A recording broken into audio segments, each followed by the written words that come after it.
Welcome to the Malcolm Roberts Show. Our aims are to restore our country and our planet for humans to flourish.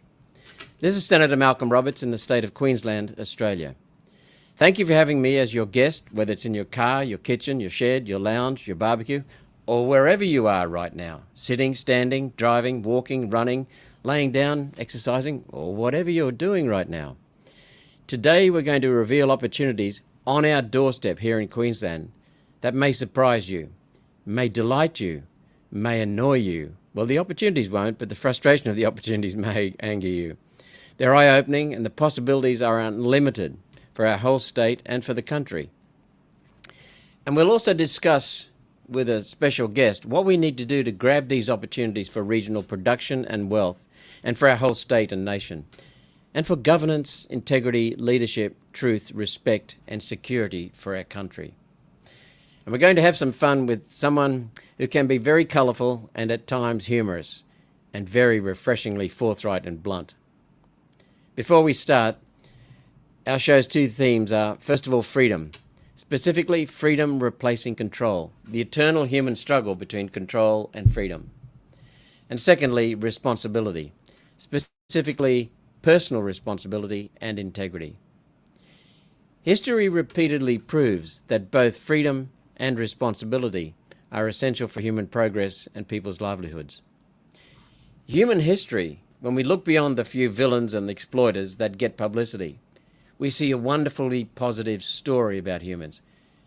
I'm not suggesting we ignore the villains and exploiters, nor the pain they wreak, yet look into them and beyond them to understand the bigger picture in human evolution and progress, and to realize the best species on this planet is the human species, and to really take pride and enjoy being human.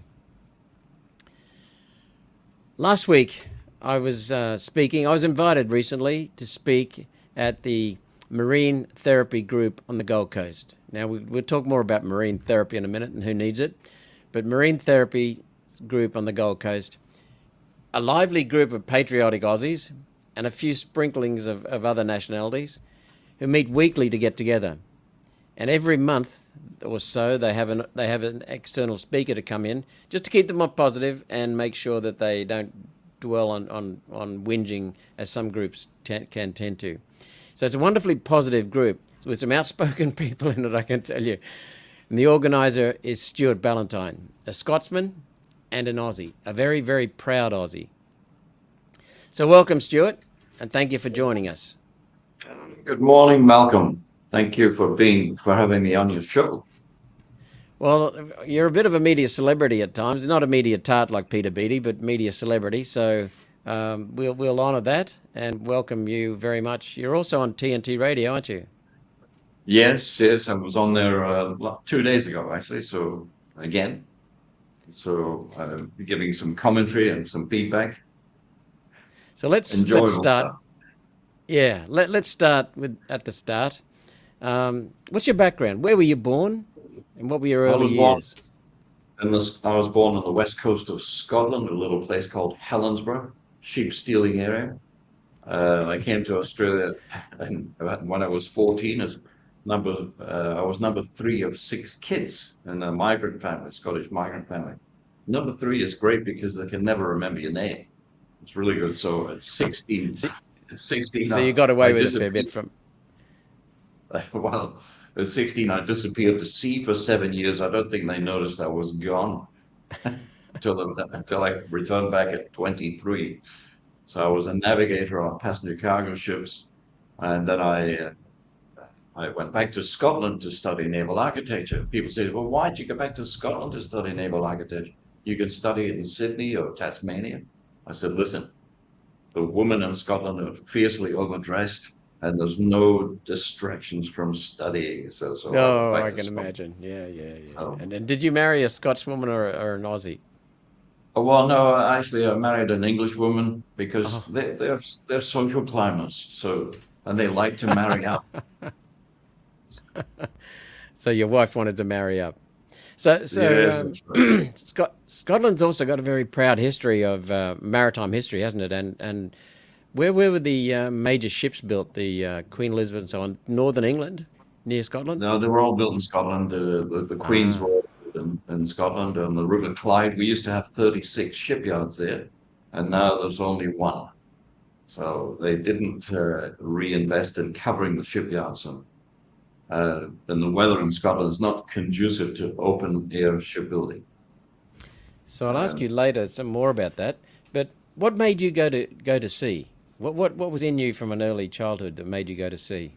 well, I think I tell people that the town I came from in Scotland for 3 years in a row, nobody won the beauty competition. So I thought I'd go to sea and find some stunning woman offshore. But no, this it was just in my DNA. It wasn't in my family, but it was. I just loved ships. I was mesmerized by ships, so I just wanted to go to sea. And so off I went. Luckily, when I joined a ship in Melbourne when I was 16. Actually, it was Geelong, but at the time there was 125 ships on the Australian coast. Now there's only 11. So that's another tragic scenario. I keep pushing hard for a coastal roll-on, roll-off ships to get trucks off the road. Well, we'll talk about Another that. That's one of the things that I learnt from you last week. But it's also something that's been bothering me for some time. What happened to that coastal shipping here? Well, we'll talk more about it later. But and also why it disappeared and what were the problems associated with that? Because it wasn't all beer and skittles. So, when did you arrive in Australia? How old were you again? I was 14. I was at the early 60s when I arrived. So, uh, and the place was good. The Scottish education system was such that I coasted for 2 years when I arrived here because, I was so far in front of the class that they put me in the same age. So I coasted and I became lazy. So, Well, and they went to sea and they pulled that out of me, my laziness.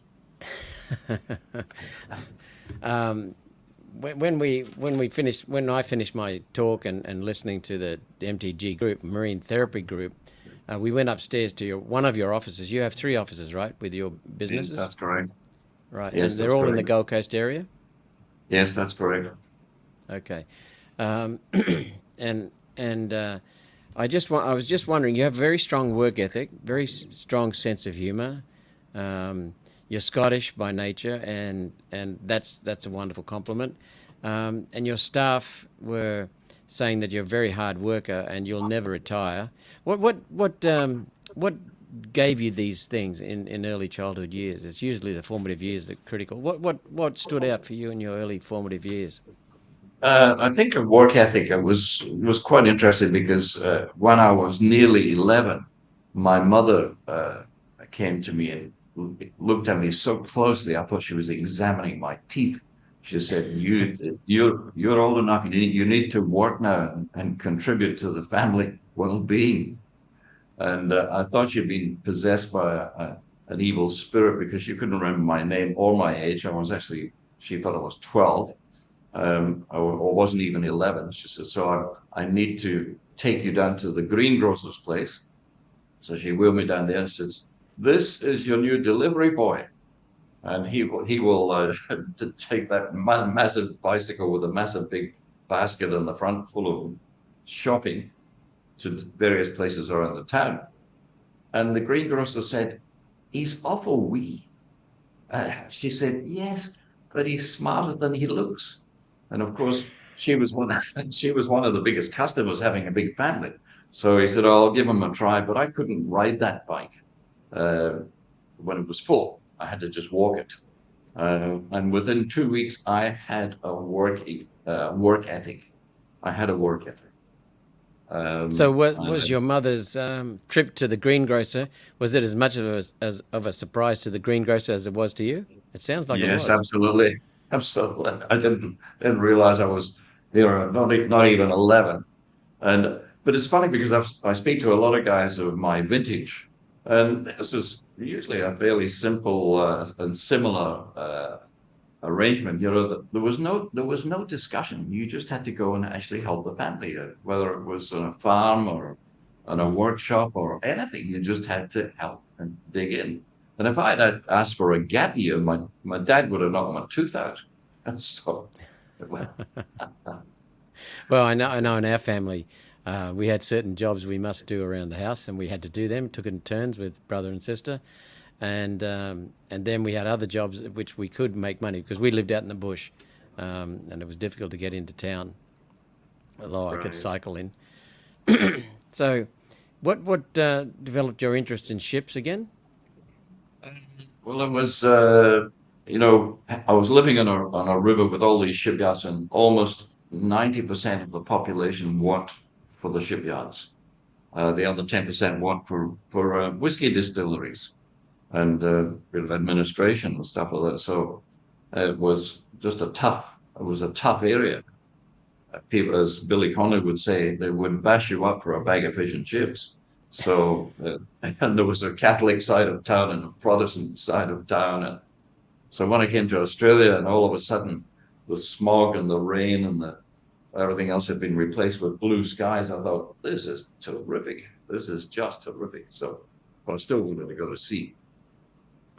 Right. So your main, excuse me, what are your main interests now? The ships and ports, developing Australia, restoring sound governance, and you've been, and for the audience, Stuart's not only been an outstanding business person, he's also been an outstanding citizen in raising some of the issues. You've actually stood for election because you're concerned about the deterioration in Australia and you want to take hold of that. So, what are your That's main correct. interests? Yes. Well, I stood for the Gold Coast as uh, when Campbell Newman called that election, that snap election in 2015, and it was a 3 week uh, election period. And I thought, well, 3 weeks, and I was dealing with Asia, and Asia was closed down for the Chinese New Year. So I thought, oh, I'm not doing too much for the next 3 weeks. I'll go and stand for politics.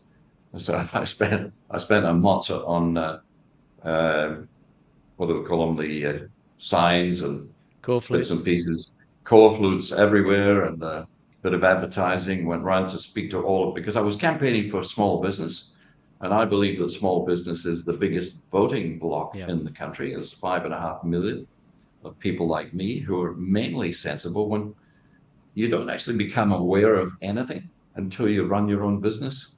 Yep. Until I started my own business when I was 29, I was apolitical. I was not interested in politics at all.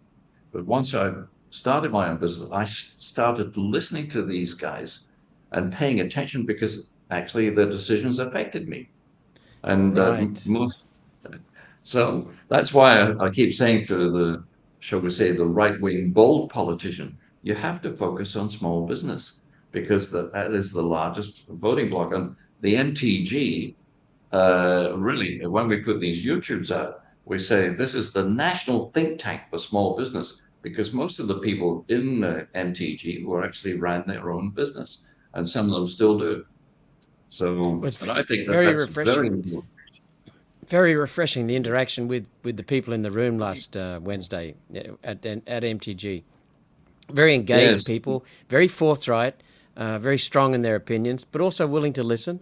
So yes, I was impressed with that group, and most of them were retired. Correct? uh, yes. Well, sort of semi-retired, like my German friend Horst.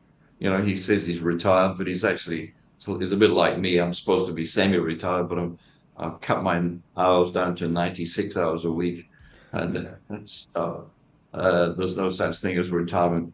The guys that we notice that do retire and do put their feet up, usually within 2 years they've got a serious illness, and between another 2 years later they're gone.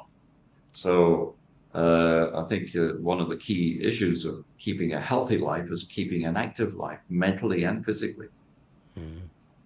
Yep. And you've tangled with politicians. You've interacted with politicians pleasantly as well as strongly. Um, you've given MPs and journalists seminars. You've done quite a lot of work on the side outside of your commercial activities. Yes, yes.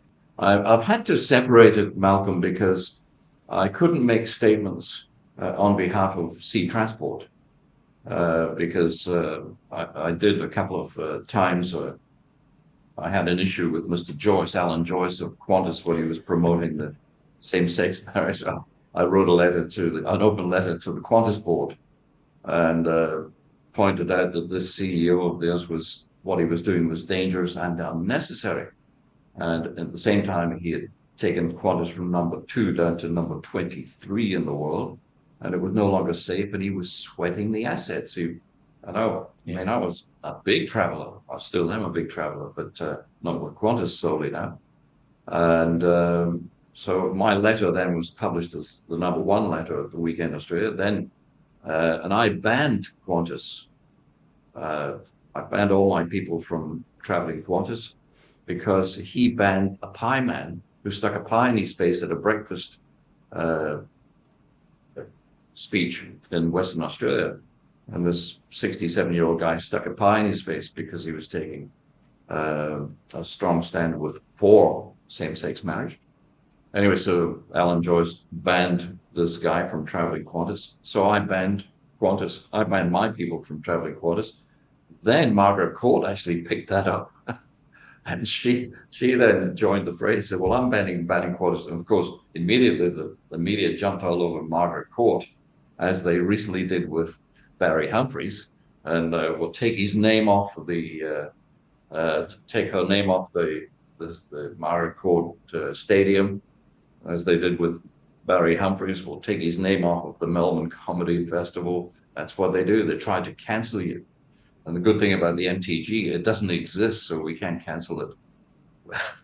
Well, I can testify that it exists, but I know what you mean. It's below the radar. So yes. Before we get into the main topics I want to explore with you, Stuart, tell us something you appreciate, anything at all. I appreciate boldness. I was brought up in a place where you just had to deal with the truth.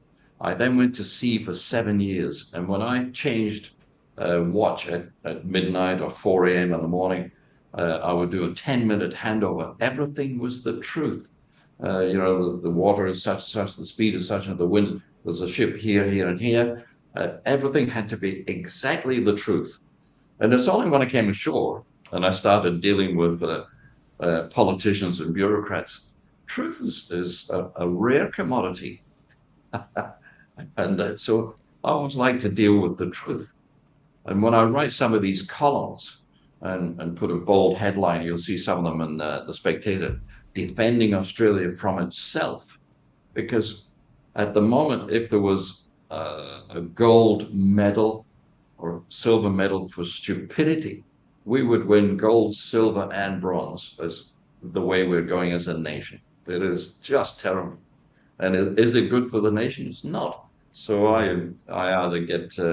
I usually do a column, and then I'm doing the YouTubes, but I get the MTG guys, they all chip in because they agree with me. So instead of being a coffee group sitting whinging about the state of the nation, we actually do something about it. And you've seen some of our videos. Yes, excellent. The humorous, we like to introduce with a little bit of humor, then smack it with a serious message. And then exit with a bit of humor, such as the amnesia plugger duck. We did a little thing called brain fart instead of Braveheart, about how she was cutting the people coming across the border. And we took the footage from Braveheart, and where they were talking about keeping the English south of the border, if you've seen the movie Braveheart. So we took a snip out of that, but put Anastasia Palaszczuk's face on it. A Scottish lady friend of mine was her voice, and we have to keep these evil, infected people south of the border, because if they get across the border, do you realize hundreds of thousands of infected people with this COVID, could infect our state of Queensland? And do you realize then how hard it would be to get a latte at a coffee shop in Hastings Street in Noosa if they all came over the border? We've got to keep them away from. So it was a piece of nonsense, but actually it was quite pointed. And we got 10 or 12,000 hits on that straight away. Well, I people can say, well, recommend your videos. We've watched a couple of them, and you've got quite a suite. But we'll just park it for now. With regard to, you've written 18 articles on Spectator magazine about Australia yes, and about transport. So let's come back to that. What I want to discuss now, if you could please, is the main guts that will excite people. I think your sea transport business, the three arms of that, and the innovations, and particularly if you can lead us into mini ports, or what, mini ramps as they're called nowadays, and the significance of that, because I went down with one of my parliamentary advisors and I was blown away. Very, very simple. And then the enthusiasm of your staff in the room, and just for the concept. And my parliamentary advisor and I looked at each other and just went, wow, this would be phenomenal for Queensland. So take us there, please. all right, okay. Well, what's happened in this country, if people haven't noticed, is that the Greens have locked up the whole coast.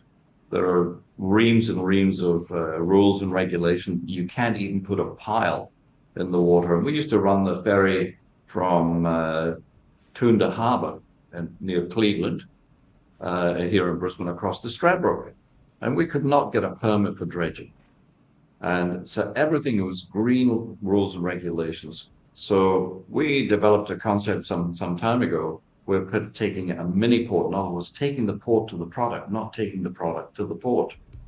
We set up a port for MacArthur River mining 30 years ago, called Bing Bong in the Up Gulf in the of Gulf. Carpentaria, up Yeah. in the Gulf, yes. And that exports lead zinc. It has exported over $12 billion of lead zinc, and to which governments have received about 750 million of royalties. And the Aboriginal Mawa group is actually a shareholder in the ship. And we actually pieced that all together. We were the strategist, if you like, 30 years ago. And that was the first one. Works very successful. And we're talking a marina, port there, a mini port that's about a third of the size of Runaway Bay Marina. This is a dinky toy place. So a small place like that with one vessel generating such huge export funding and royalties. So we actually did lots and lots of studies, which I showed you some of them, for all the way around Queensland. And I went to Campbell Newman when he was the Premier, and I said, look, we're on this concept of putting mini ports right around the coast so that we take the port to the product. And in Queensland and North Queensland, there are so many trapped resources, such as we've got 1.5 billion tons of phosphate way down south of the Gregory Downs. But we can't get in there now because 150 or 160 years ago, when every country in the world was putting canals inland, Russia, China, Canada, the whole lot. And it's the cheapest way to transport goods. We only did one in Australia. That was the Murray River, which is navigable for 970 kilometers, and it goes to a height of 36 meters above sea level. The trouble was that they never engineered the entrance, as they did in Victoria. In the biggest lake system, they engineered the lake's entrance, which is now a big port, services the offshore oil industry, et cetera, et cetera. So, but in the Murray, they never engineered the entrance. But nowhere else in the country did they put a canal, which they should have done. And Bob Catter was the only guy saying we should put these canals. So we actually did a study for the Queensland government about 12 years ago. And it's very cheap to put a canal through soft country like south of the Gulf of Carpentaria. And we can get those commodities out at a good price. At the moment, we can't access all of those products and the mineral products without exceeding the cost of selling it. So, in other words, if we dig it out of the ground, stick it on a truck, take it to Mount Isa, put it on a train, and take it to Townsville, we can't do that for a cost less than, and we can sell it. So it's economically, these things are economically transported. So we said, okay, if we put these So you've created jobs and enabled them to continue in this country. That's correct. and That's earn correct. valuable income. Is it fair to say that MacArthur River would not have started without this, Oh, or without absolutely. your? Okay, so That's what you've done, you've taken a fairly remote area and a magnificent mine, which is similar. And people might not be aware of this, but there's a strong connection between the MacArthur River mine in the Gulf, Mount Isa, and Broken Hill, and Mount sorry, Broken Hill has very coarse crystals of silver, lead, and zinc. Mount Isa has finer particles, but still fairly coarse, and that's what makes it easier to separate. But MacArthur River required some new technology with regard to separating because they're very fine particles. But in addition, they're far from infrastructure. So without your ship, MacArthur River would not have started. And you've just explained to us those figures. I did a rough calculation.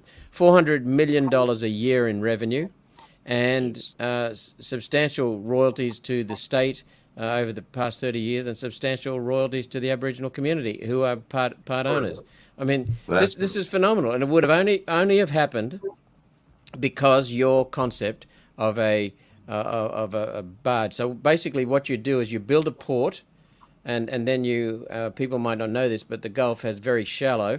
So you build a port which is not extensive. It's just a mini port, big enough for your ship, the barge, and the barge takes the product from the mine out to one of the international carriers, transloads into an international ship, and takes it to the final destination. Is that about summarizing it? correct.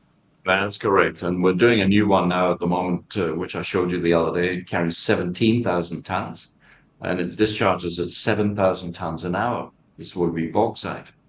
We're doing 3 or 4 projects in the west for wheat and minerals. South Australia, we established a grain port at Lucky Bay, and we were the founding shareholder of that one.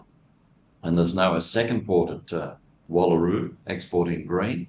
So, and the farmers then get $30 more money at the farm gate per ton. So, for 2 million tons coming out of the area, the farm there's another $60 million into the local economy. So let's test my understanding then.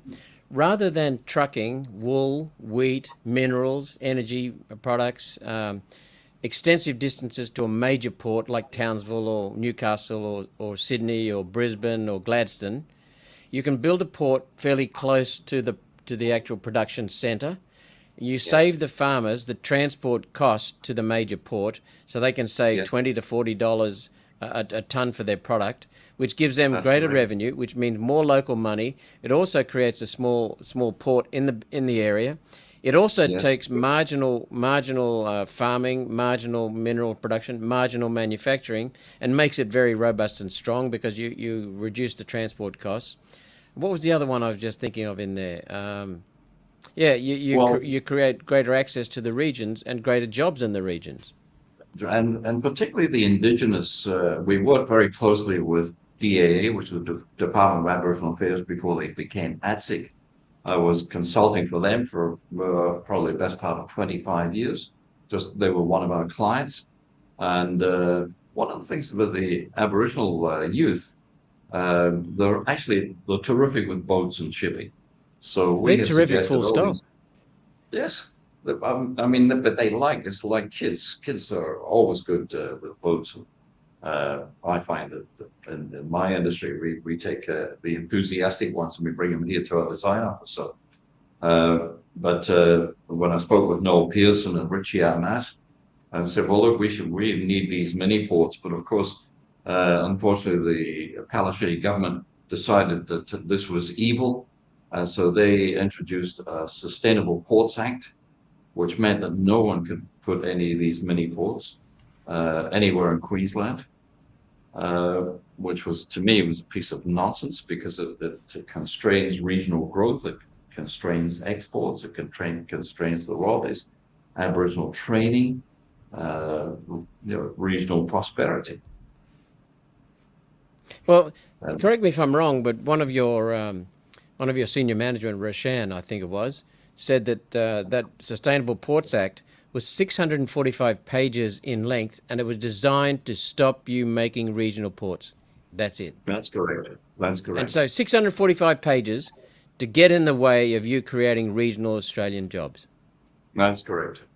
And just before Palaszczuk was Isn't elected, isn't the government just supposed before to be working for you, not against you? well, they're supposed to be, yes.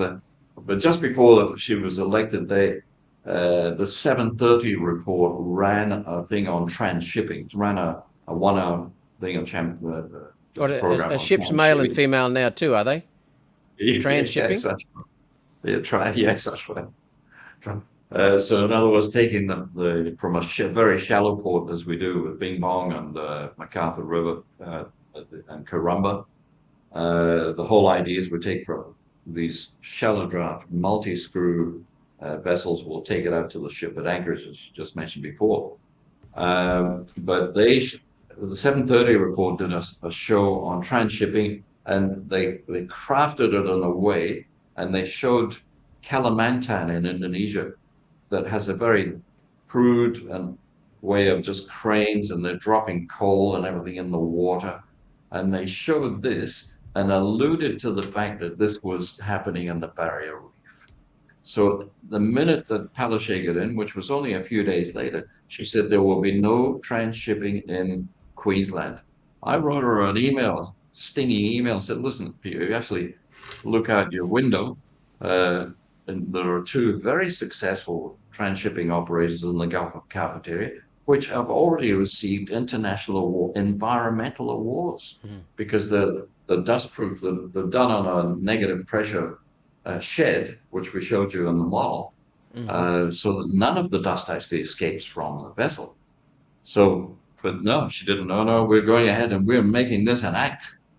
They sent two directors down to sit with Roshan and I and tell us how we were doing these evil things and we were going to destroy the planet. This was the green mantra. It was just nonsense. And the problem with the Labor Party in Queensland, one of the many problems with the Labor Party in Queensland, and to some extent the Liberal Nationals, is that they kowtow to the Greens because they don't want to lose the Greens' preferences. Because the Labor Party would not be in power but for Greens' preferences. And I shouldn't say Greens' preferences, the preferences of the Greens voters, because the Greens hand out how to vote tickets. The parties don't own preferences except in Victoria, but in Queensland it's the voters who allocate preferences. But the Greens and parties influence those preferences, and Queensland would not have a Labor government if it wasn't for Greens preferences, Green voters' preferences. So it's very important to understand that the Labor Party is driven by a machine that must stay in government. It takes in millions of dollars in election donations, largely from union bosses and other sources, but it requires to be in an alliance with the Greens that they don't talk about but is real.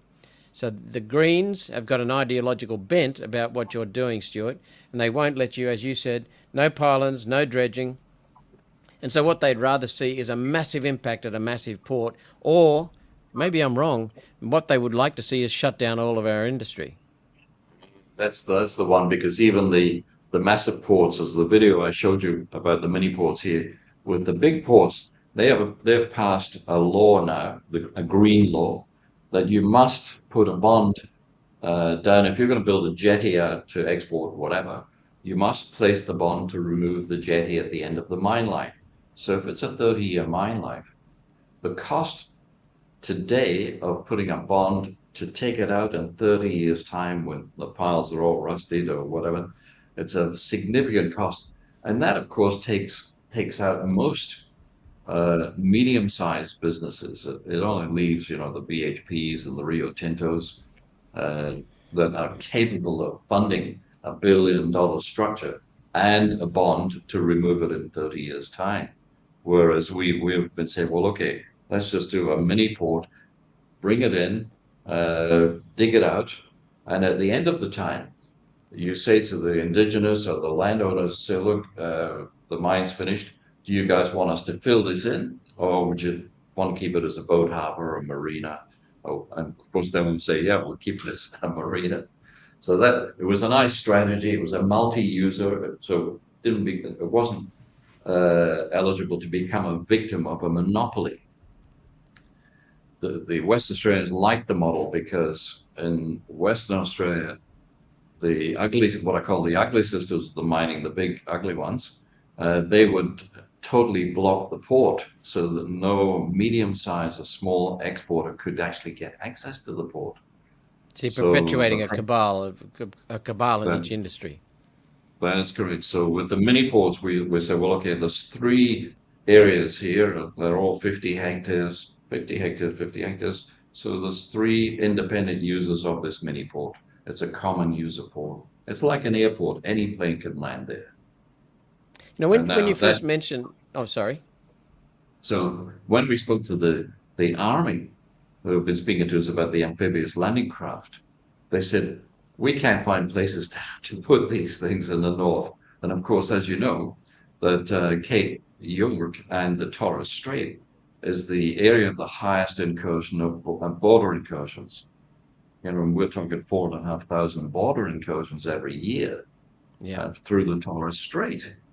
Now, when you say, well, okay, where can we put the patrol boats up here? If you had some of these mini ports, of course you could put them in there. Most of the vessels that we're talking about to the Navy is around about 70 to 80 meters long. And 80% of all of the RAN vessels are actually under 80 meters. So that would be marvelous, because instead of spending a lot of time for the vessel to go back to a home port somewhere and come back out and do its surveillance, it could just go from one port to a next port and make each port the home for its surveillance for a short period.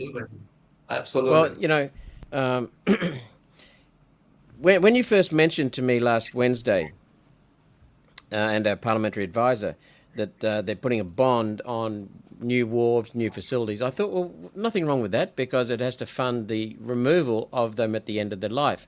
But you then very quickly pointed out that in Europe there's a completely different attitude towards this.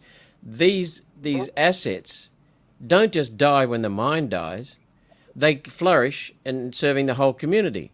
And so what you're saying is you need to look beyond the short term and look to the long term and the regional interests. So, and by the way, let me point out to people, and also to you might know this, Stuart, but just in case, every coal mine that is an open cut coal mine, a surface coal mine, the land that's disturbed every year to enable the advance of the mine and the uncovering of the coal seam, every acre or every hectare requires a bond to be paid for reclamation, and the company does not get that bond back until the reclamation is done. Okay, but there's no such bond on wind turbines and solar panels, so they're going to walk away from them and abandon them. And what's more, the life of a solar panel and a wind turbine is now around about 12 to 15 years, at the most 15 years. So what we're going to have is a lot of stranded assets, but they're green assets, Stuart. What you've got is going beyond the bond. You've got a port that will stay in operation for the community, for the region, and for the country, and it will have minimal impact on the environment. So what you're doing is actually upgrading the environment, because with minimal impact on the environment, people will have less impact themselves, because they'll be able to use a port that is close to them. Now, you and I don't believe this bullshit about carbon dioxide being bad. We know the data is not showing that. But wouldn't you save a hell of a lot of carbon dioxide, for those who believe that we have to cut it, if you eliminate a lot of the road transport and put it on these efficient boats? Absolutely. I've been pushing the coastal roll-on system for some time. The Europeans, and this is just astounding figures. The Europeans started the Motorways of the Sea project probably 25 years ago. And within 2 years, they eliminated 60% of the trucks off of the coastal road. Now, at the moment in Australia, we kill 1,300 people a year on the roads. We seriously injure 18,000 people a year. And then we blocking the highways with congestion. The trucks are causing R&M, huge R&M, and the huge emissions. And trucks are the main culprit. But all of these road issues cost, it's 50 billion a year. Now, if we copied the motorways of the 50 sea, billion a year. 50 billion a year. You check with Abstats, road deaths, road accidents, road emissions, road maintenance, and road congestion. You will check the total cost of these. I'm happy to send anyone the the slides and the videos that we've done on this. And if you say, well, okay, if we take 60% of the, or even 50% of the trucks off the road, would we reduce those road deaths? Yes, we'd reduce them by 650 a year. We'd reduce the road serious accidents by 9,000 a year, but we've reduced the cost by at least 25 billion. Now, I've been peddling this motorways of the sea message federally and state-wise, and even in Queensland, we keep having these eternal coastal shipping reviews, and they all say yes, we should do this because we save an enormous amount of exhaust emissions, truck exhaust emissions, if we put everything on the water. We can reduce the exhaust emissions on a normal coastal ship. We'd reduce the road emissions by 96%. So we've got all the figures. And you say, well, this is a no-brainer. Why are we not doing this? Because the Greens are not interested actually in the environment. They're interested in obstruction. And we've got to say, look, I've asked Senator Janet Rice, look, I'm happy to come in, because she's the Green spokesperson for shipping. I said, I'm happy to come and go through all these numbers because we have to have coastal shipping. Oh, but that'll mean dredging, and that'll mean you might damage the seagrass, and et cetera, all this sort of nonsense. And this is actually part of their psyche. So what the Green psyche and their ideology is to shut down everything. That's what they want. Absolutely. But Absolutely. what you're saying nothing to do with the environment. What you're saying is we would save a lot of money, which is benefit to the end user, the customer, which is the citizens of Australia. We would save a lot of pollution, real pollution, diesel fumes. I'm not talking about carbon dioxide. But for those who are interested in this rubbish about carbon dioxide, we would also cut back on that dramatically, 96%, which is almost 100%. And then we would cut down on the congestion on the roads. We would improve the safety on the roads. We would improve the commercial aspects of transport around our country. Now, we're sitting in the largest island in the world, and we do not have a shipping industry, even though we're an island. And the United States has the Jones Act, I believe, which requires that anybody involved in maritime transport within the waters of the United States must be a registered American company. It must employ Americans, and it must use ships that are built by Americans. That's what I understand. Now, we had some time ago a vigorous coastal shipping setup, but as I understand it, Stuart, correct me if I'm wrong, and I mean that sincerely, correct me if I'm wrong, one of the major things that led to the downfall of our coastal maritime shipping in this country was the stranglehold that the Maritime Union of Australia had, and they exploited that and used it to leverage power, and the governments got rid of it. That's as I understand it. Am I right or wrong, and what are the real causes of the decline of our maritime shipping? Well, the MUA, which was the SUA in those days, Seamen's Union, the MUA certainly were a large contributing factor because they were demanding more and more pay for less and less work and better conditions. And the coastal ships that we have at the moment, some of them are still foreign crew, but they're being paid Australian wages, such as the CSL ships around the coast. And they would rather pay Ukrainians Australian wages because they actually work. Whereas the MUA guys don't work. You just have to look at the ships when they do operate them, the rusty old terrible things, and the crew just let go of the lines and tie them up. They don't do anything else. So they're a bit of a disgrace. The second reason was that the Australian National Line, and I worked for them 3 years before I started my company here in Queensland. I worked for 3 years and 3 days, and it took me 3 lots of exorcism to get it out of the system because it was controlled by the feds.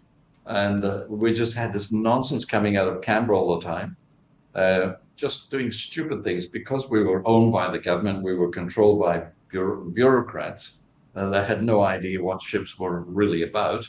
And then the third thing was that as we started to enlarge various docks, such as Webb Dock in Melbourne, the Greens started to play, oh, no, you can't do this because this is a sensitive habitat of the hairy-chested nutscratcher or some crazy thing like this.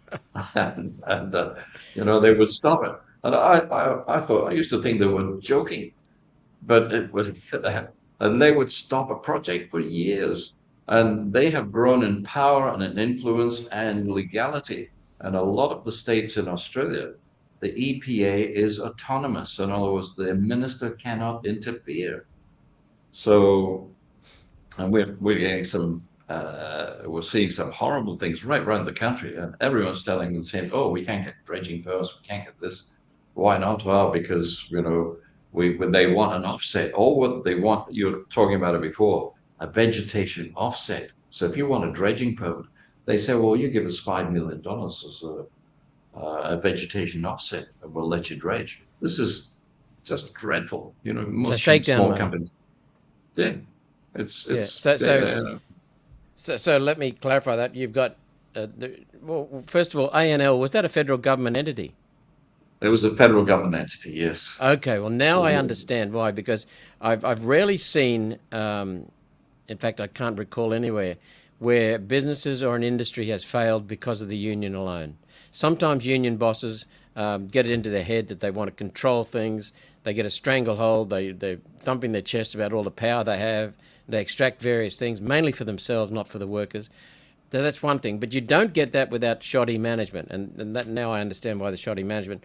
But you also had the crippling from the Greens requirements for shakedown money yes, for their, and that's what it's all about, shakedown money. So yes, so, can you tell us something now? I agree with you. We need, and I've been raising this in the Senate. We need a coastal shipping sector in this country for all the reasons you just mentioned. It just makes so much sense. But one thing you haven't mentioned, and that is security.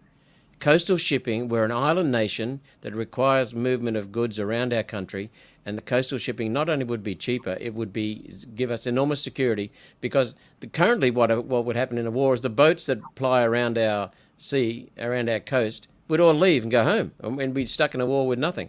So, could you tell us a bit more about the three aspects of your sea transport business, and then we'll talk about some of the other work you've been doing? well, just on the security aspects, the ship that's behind me, just behind my head here, is one that we're doing as amphibious warfare craft for the Army. And we've been working very closely with the Defense Department on developing some of these projects. But I was explaining to Corey Bernardi on Sky last year when Albanese, before he was elected, he promised to bring 10 ships, oh, sorry, 12 ships onto the coast. And of course, Corey said to me, well, do we need 12 ships? I said, actually, we don't. Yes, we need probably closer to 150 ships, but we need the ports first. Because at the moment, we don't have the ports, because the Greens have been playing the long game. And for the last 50 years, as I was talking about, there's no way we get a big port anywhere in Queensland, but they've stopped us even doing a mini port, a small port. And I'll give you an example, Malcolm. In UK, they have a port every 65 kilometers, which helped defend that nation through 2 world wars. Yep. In Gujarat, India, they have a port every 53 kilometers. In Queensland, we have a port every 700 kilometers. Okay. So what was Gujarat So again? The state in India? 53, every 53 kilometers. So And so we did some work for the Indian Navy, so that's how I know that. so the parliamentary advisor and I that were with you last Wednesday in your offices, when you mentioned, imagine a port every 150 kilometers around our coast, we looked at each other and went, what the hell would that do to opening up our whole state, including inland That's Queensland? correct. It would be And that's huge. what, It would be huge for regional manufacturing. It would be huge for regional agriculture. Huge for regional metals production, energy production. And we're not talking about a massive environmental footprint. You'd actually have reduced environmental footprint because it's spread around and clean. I've got to say this. You know, I worked as a mine manager in the Hunter Valley.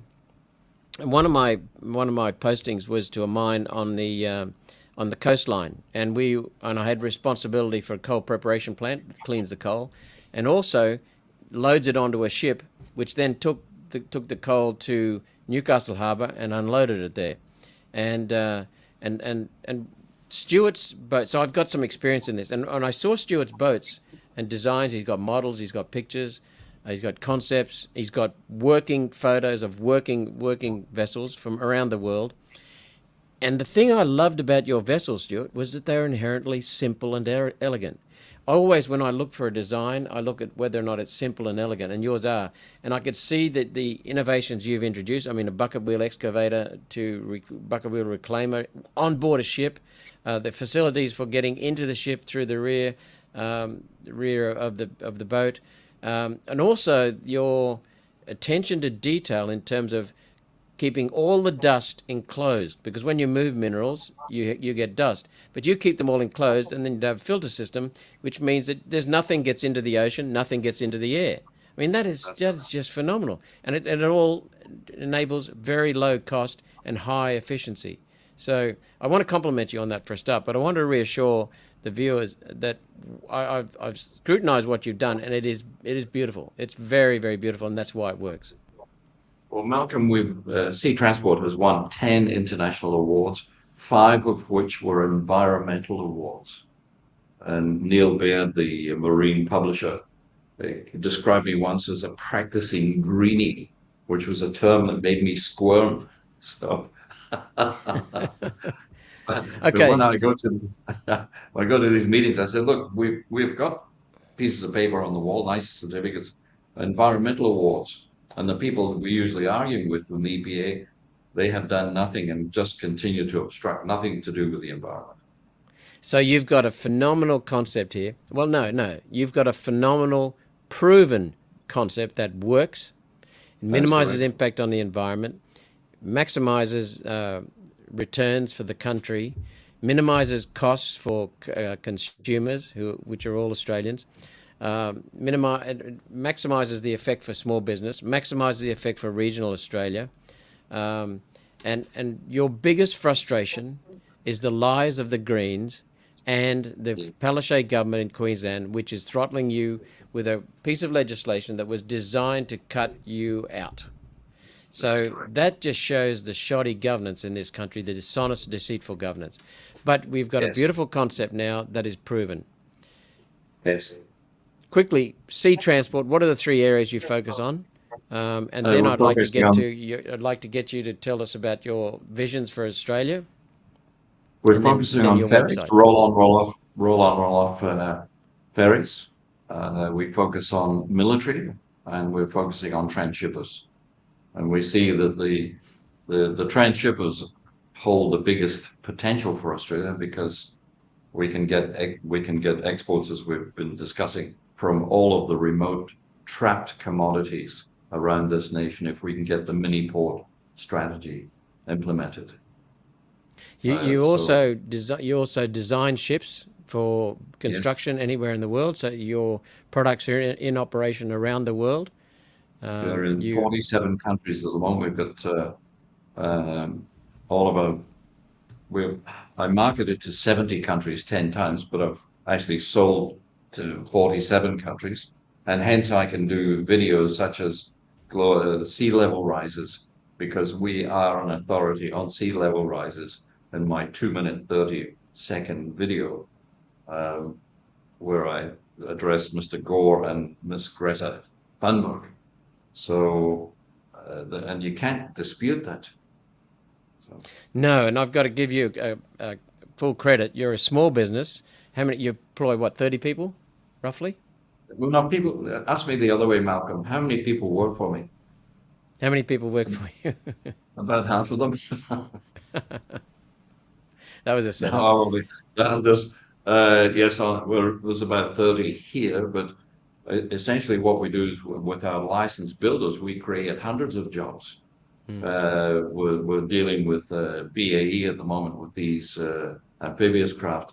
That's going to create British aircraft. Yeah, these are the submarine builders, but they've got their hand up to use our designs, and they're discussing with us a license to build these things in Australia. So that'll create lots of jobs. That's a very good answer. So you employ around about 30 people directly, but you drive the employment of many, many, many more here and potentially even more here in the future. So, That's correct. website, what's your website, Stuart? Oh, good question. It's just Sea Transport, www.sea transport. My political opinions, if people .com want to only, isn't look it? at those, .com? .com, yeah, Yeah, seatransport.com. www.seatransport.com, yes. Yeah, my external stuff, which I don't attach to the company, I attach to the MTG, our Marine Therapy Group, and this is promoting small businesses and this nation. I usually do the columns, and if you look at Stuart Ballantyne Spectator, you'll see the columns there. And we put out the videos at the same time through the MTG. But I'm not sure of that YouTube address. I'll find it for you, Malcolm. Okay, well, it'll be too late for this podcast, but that's fine. I know that if you search you go to YouTube and search MTG Stuart Ballantyne, Stuart Ballantyne, then you'll find plenty of videos from Stuart. The other thing is the number one resource is Stuart Ballantyne Spectator magazine. You're not on social media, and your articles published by the Spectator are at that area there. So very quickly, we've only got 3 minutes left. What would you mentioned Project Iron, Boomerang, energy using what we have, coastal roll-on, roll-off you've already mentioned. Just tell us a little bit about each of those three in a minute each. That's all we've got, Stuart.